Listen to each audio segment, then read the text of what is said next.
Where are you taking us this time? Let's venture to a medieval marketplace by the river, crammed with merchants, guards, mishaps, hidden pigs, mythical creatures. Kreaturen? Ich werde die Menschen retten. What? No, Helmut. It's not real. It's just a display. Helmut!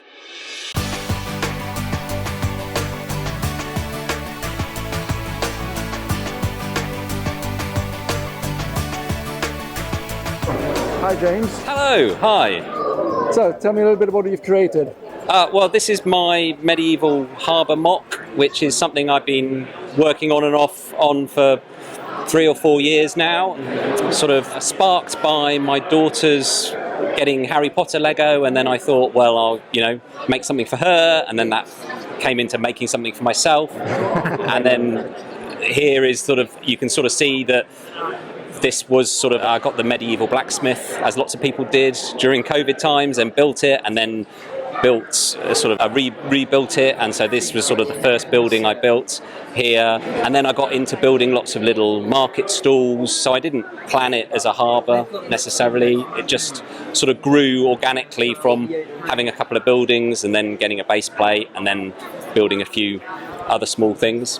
So essentially just build up and your creativity carried on from there. Yeah, and it's modular. Obviously it's all on base 32 by 32 base plates, but it's also modular. All of these back buildings all come off, so I build individual buildings 8 studs deep, and then I can swap out and just build a building and then put it back on display. And it was all sort of built at this scale because we don't have an awful lot of display space in our home. So I started on 24 deep and then sort of extended it out to 32 deep. Well, something you can leave on a shelf essentially, or something like that. Yeah. So it's not, I'd love a bigger house and a more display space. Yeah. So what do we got on the second one here? So this was inspired by the blacksmith, the first one.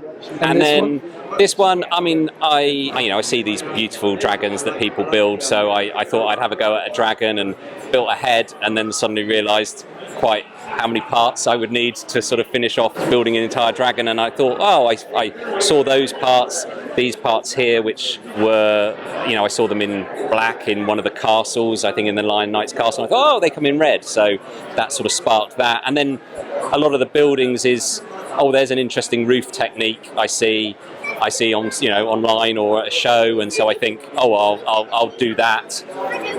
And then I kind of like making facades because it's sort of efficient in terms of number of pieces you need in order to try something new. Yeah, and also since you can't look inside that easily, you don't really need to, because you just focus on the front. That. And even the fact even those tiles, they're not cheap on Bricklink, so just buying that amount of them is easier than buying twice that amount in order for the other side.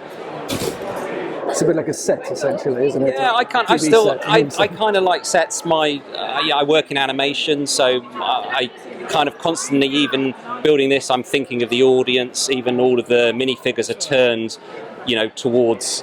I think there's no point coming to a show to see the back of a minifigure. All of the interest to me is to see what's going on. So everything is turned towards the viewer. So I'm kind of thinking I'm sort of thinking of staging. Well, I love the way that it's so crammed with life, essentially. Yeah. There's always something going on, and wherever you look. Yeah, well, that's been the fun, and my daughter's helped me come up with little ideas and little things of what could be happening. And then, you're looking at the castle section there, so that's, had different factions in it as it's built up, and, obviously I'm using the D&D torsos, the latest D&D torsos there for that faction. Yeah, from the Dragonborn, I've noticed that. Yeah, I think there's a lot of that at the show. I'm not surprised. Yeah. There's quite a few other minifigs I noticed, like the Bard here, that's got some there. Yeah. And I've got some movement as well, so that's the sort of newest thing in here. So talking of the Bard, if I switch things on, so hopefully he should be popping up and down. So that's been great fun, getting all my old 1980s Technic out of the loft. So I don't think I almost didn't buy anything for the Technic bits. It's like, look, I've got all of this stuff. No, that's great, and it draws the eye as well. And yeah. Oh, and the windmill works too. Yeah.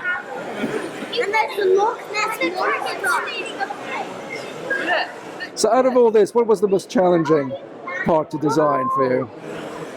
Oh, I mean, I think actually putting the Technic in was, you can look, and lots of this is sort of, I think, pigeoned, they call it now at school, when you steal ideas from other people. I look at a building technique of a roof or Tudor, beams, I see someone do that, and I go, oh, I can kind of replicate that. With Technic, I found it really hard because you can't model it in studio, and so I actually found that a really nice challenge to sort of marry the kind of the design of it, but then also putting some mechanics in it and not being particularly mechanically minded, trying to work out how to get things to go backwards and forwards and turn, a reduced turning, which, I'm sure for experienced Technic people is pretty simple, but yeah, that I think was the most challenging. Yeah, well, I view that as challenging as well. I don't know how to do Technic at all. No.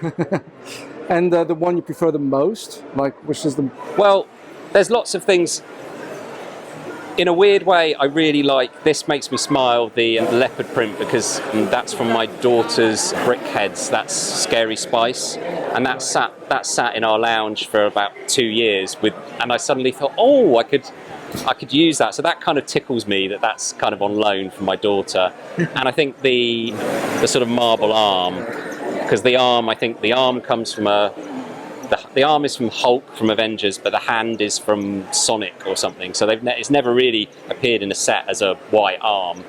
But it's one of those things you see, you search around on Bricklink stores and suddenly you think, just from kind of looking at what else you can spend to make it worthwhile putting an order in, you get a little idea that springs up out of that. So yeah, it's those, I really like the little details. No, I think that's quite clever, that the sculpture, but there's not enough room for a head, though, is there? No, and yeah, maybe one day I'll extend that and actually do a brick-built head. I don't know. Oh, everything moves. There's a fire. There's a loom. I mean, it's great. Thank you. Oh, and the piggy comes in and out. Yeah. Which is one of the 5 piggies you need to find. It's one of the 5 pigs. Yeah. So I helped Joanna High Tea Toys last year. She did a medieval diorama much larger than this, and I helped a little bit. And one of the things I saw that she did, which was so successful, is do a little treasure hunt, because it just gets you talking to people and talking to kids. So that's something I've pigeoned from her. So I mean, I found 3. There's this 4th one. Yes, you have to be low for the 5th. Oh yeah, the little baby one there.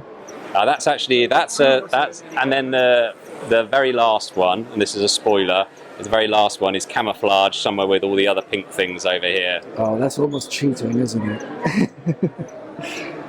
In the tree. I would not have found that one.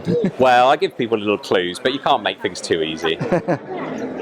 So yeah, thank you very much for your time. That's a lovely little recreation. Thank you. And I really like the fact that it is designed like a TV set, that it's all in the front and there's nothing in the back. Yeah, there's nothing to see here, and I think it's all for the audience. I think that's my mantra.